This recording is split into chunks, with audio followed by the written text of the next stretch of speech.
guys, welcome back to Chinese Parrot. Today we will learn the integral syllables.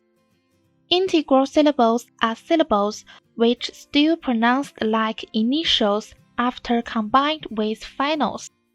There are 16 integral syllables in Chinese and we will learn the first two today. The first one is z, z. When we pronounce z, use your tongue to block the airflow and let the air friction through. Your mouth should be flat with the feeling of a green. Z, z.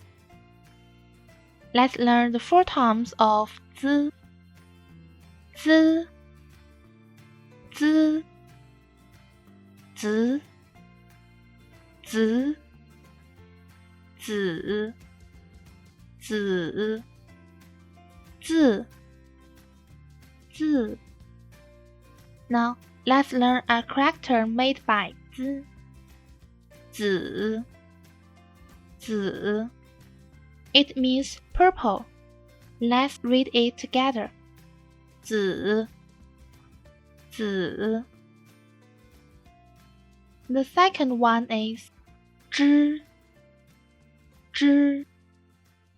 When we pronounce zh, upwarp the tip of your tongue and block the airflow. Let the air friction through. Zh, zh.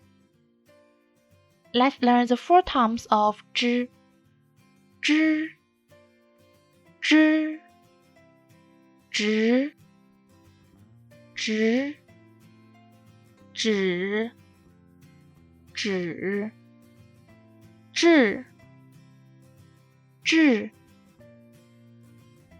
Now let's learn a character made by zh, zh, zh. It means branch. Let's read it together. Zh, zh. Let's review what we have learned this class. Z, z, zh, zh. The homework for today is reading and writing what we have learned today. So that's for today's class. See you next time. 再见。